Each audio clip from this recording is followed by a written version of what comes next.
LDFും NDAയും നേർക്കുനേർ പോരാട്ടം നടന്ന എറണാകുളം ജില്ലാ പഞ്ചായത്ത് കടമക്കുടി ഡിവിഷനിൽ നിലപാട് വ്യക്തമാക്കാനാകാതെ വിട്ടിലായിരിക്കുകയാണ് കോൺഗ്രസ്. സ്വന്തം സ്ഥാനാർത്ഥിയുടെ പത്രിക തള്ളിപ്പോയതിനെ തുടർന്നുള്ള ഉൾപ്പാർട്ടി പ്രശ്നങ്ങളിൽ വലയുന്ന കോൺഗ്രസിന് വോട്ടെടുപ്പിൽ എന്ത് നിലപാടെടുക്കണം എന്ന് ഒരു വ്യക്തതയുമില്ല. ഇതിനിടെ കടമക്കുടിയിലെ ജനകീയ പ്രശ്നങ്ങൾ കൂടി ഉയർത്തിയാണ് BJP വോട്ട് തേടുന്നത്.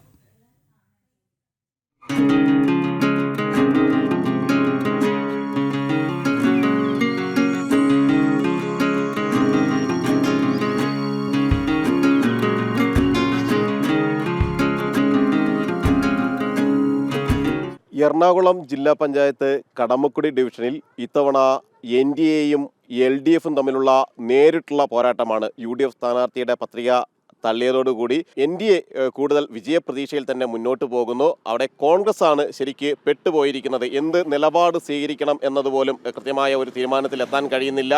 ഏതെങ്കിലും തരത്തിൽ ഇത് വോട്ട് ബഹിഷ്കരണം അടക്കമുള്ള കാര്യങ്ങളൊന്നും തന്നെ പാർട്ടിയെ സംബന്ധിച്ചിടത്തോളം പ്രഖ്യാപിക്കാനും ഇതുവരെ കഴിഞ്ഞിട്ടില്ല. ഈ ഒരു ഘട്ടത്തിൽ NDAയുടെ വിജയ സാധ്യതകൾ വ്യക്തമാക്കിക്കൊണ്ട് NDA സ്ഥാനാർത്ഥി രചന പ്രതാപൻ നമ്മളോടൊപ്പം ഉണ്ട്. ഒരു ശക്തമായ മത്സരം, അതായത് സാധാരണഗതിയിൽ എപ്പോഴും LDF, UDF, NDA തമ്മിലാണ് മത്സരമെങ്കിൽ ഇത്തവണ UDFന് ഇവിടെ സ്ഥാനാർത്ഥി ഇല്ലാത്തൊരു സ്ഥിതിവിശേഷം വന്നിരിക്കുന്നു. LDFും NDAയും നേരിട്ടുള്ളൊരു പോരാട്ടത്തിലേക്ക് എത്തുകയാണ്.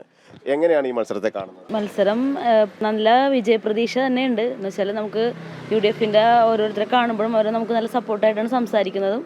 അപ്പോൾ അതുകൊണ്ടിട്ട് പൂർണ്ണമായിട്ടും നമുക്ക് വിജയസാധ്യതയുള്ള ഒരു മേഖലയായിട്ടാണ് ഇപ്പോൾ എല്ലാ പഞ്ചായത്തിൽ നിന്നും കിട്ടുന്ന അഭിപ്രായവും. അപ്പോൾ അത് വിജയസാധ്യത തന്നെയാണ് പ്രതീക്ഷിക്കുന്നത്. കോൺഗ്രസ് വോട്ടുകളടക്കം NDAക്ക് ലഭിക്കാനുള്ള സാധ്യതയാണുള്ളത്. അതെ, ഉറപ്പായിട്ടും. എങ്ങനെയാണ് വോട്ടർമാരെയൊക്കെ ചെന്ന് കാണാൻ നേരത്തെ അവർ 2 സ്ഥാനാർത്ഥികൾ മാത്രമാണ് മത്സരിക്കുന്നതെന്ന് പറയുമ്പോൾ കോൺഗ്രസിന്റെ അനുഭവമുള്ള വീടുകളൊക്കെ ഉണ്ടാവുമല്ലോ, അവിടെ ചെല്ലുമ്പോൾ എന്താണ് അവർ പറയുന്നത്? തീർച്ചയായിട്ടും നമുക്ക് വോട്ട് ചെയ്യാന്ന് തന്നെയാണ് അവർ പറയുന്നത്.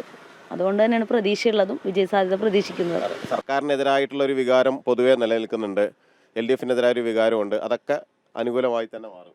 അതെ, തീർച്ചയായും. അത്തരത്തിൽ രചനാ പ്രതാപൻ വ്യക്തമാക്കിയിട്ടുള്ള ഒരു പ്രധാനപ്പെട്ട കാര്യം എന്ന് പറയുന്നത് NDAക്ക് അനുകൂലമായ ഒരു തരംഗം തന്നെയാണ് ഉള്ളത്. അത് വോട്ടായി മാറുമെന്ന് തന്നെയാണ്. ഒപ്പം തന്നെ നമ്മുടെ 15ാം വാർഡ് സ്ഥാനാർത്ഥി പേര്, 12ാം വാർഡ് പേര് സോഫിയ മനോജ് നിലവിൽ നേരത്തെ LDFിന്റെ വാർഡ് മെമ്പറായിരുന്നു. ഇപ്പോൾ NDAയുടെ സ്ഥാനാർത്ഥിയാണ്. NDA സ്വതന്ത്ര സ്ഥാനാർത്ഥിയായി മത്സരിക്കുന്നു. വലിയൊരു പ്രതീക്ഷയല്ലേ ഈ ഒരു മാറ്റം? പൊതുവെ നല്ലൊരു പ്രതീക്ഷയുണ്ട്. കാരണം മാറ്റങ്ങൾ വേണമെന്ന് ജനങ്ങൾ ആഗ്രഹിക്കുന്നു. അതോടൊപ്പം തന്നെ മാറ്റങ്ങൾ വരുത്തുന്നതിനായി നമ്മൾ മുന്നിലുണ്ടാവുന്ന പ്രതീക്ഷയും വാഗ്ദാനവും കൊടുത്തുകൊണ്ട് തന്നെ നമ്മൾ NDA സ്വതന്ത്ര സ്ഥാനാർത്ഥിയായിട്ട് ഇവിടെ മത്സരിക്കുന്നു. ഒപ്പം തന്നെ ഈ ഒരു കടമക്കുടി നിരവധി പ്രശ്നങ്ങൾ ഉയർത്താറുണ്ട്. നമ്മൾ ജനകീയ വിഷയങ്ങൾ പലതുമുണ്ട്. പ്രത്യേകിച്ച് ഇവിടെ ഒരു പദ്ധതിയെല്ലാം നടപ്പിലാക്കാന്ന് പറഞ്ഞ് പാതി വഴിയിലായി പോയിട്ടുണ്ട്. 3 പാലങ്ങളുടെ നിർമ്മാണം. ഏതാണ് നമ്മൾ പ്രധാനമായും ഈ ഒരു തെരഞ്ഞെടുപ്പിൽ കൂടി ഉയർത്തപ്പെടുന്ന ഒരു വിഷയം?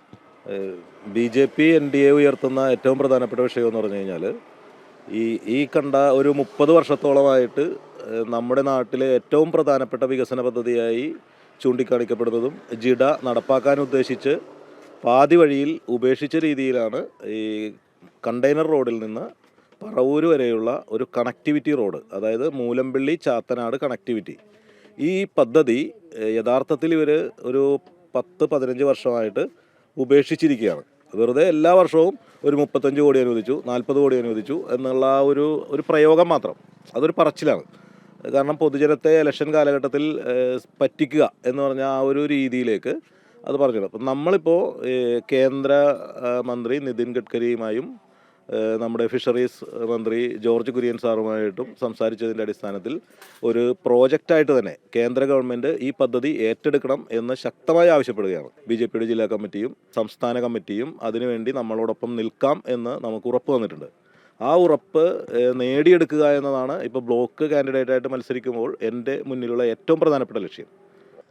ഇത്തരത്തിൽ കടമക്കുടിയുടെ വികസനത്തിന് വേണ്ടി നിരന്തരം ശബ്ദമുയർത്തുന്ന നേതാക്കൾ അവർ തന്നെയാണ് ഇത്തവണ മത്സര രംഗത്തുള്ളത്. കൃത്യമായി തന്നെ എന്തെല്ലാം പദ്ധതികളാണ് കടമക്കുടിയുടെ വികസനത്തിന് മുന്നോട്ട് വയ്ക്കേണ്ടത് എന്നതടക്കമുള്ള ഒരു വ്യക്തമായ കാഴ്ചപ്പാട് ഇവരെ സംബന്ധിച്ചിടത്തോളം ഉണ്ട്. അതുകൊണ്ട് തന്നെ എല്ലാവരും ബ്ലോക്കിലേക്കാണെങ്കിലും പഞ്ചായത്തിലേക്കാണെങ്കിലും ജില്ലാ പഞ്ചായത്തിലേക്കാണെങ്കിലും എല്ലാം തന്നെയുള്ള മുഴുവൻ NDA സ്ഥാനാർത്ഥികളും വലിയ വിജയപ്രതീക്ഷ തന്നെയാണ്. മാത്രമല്ല ആ മാറ്റം അത് NDAക്ക് അനുകൂലമാണ് എന്നത് തന്നെയാണ് പൊതുവെ ഉള്ള വിലയിരുത്തലും.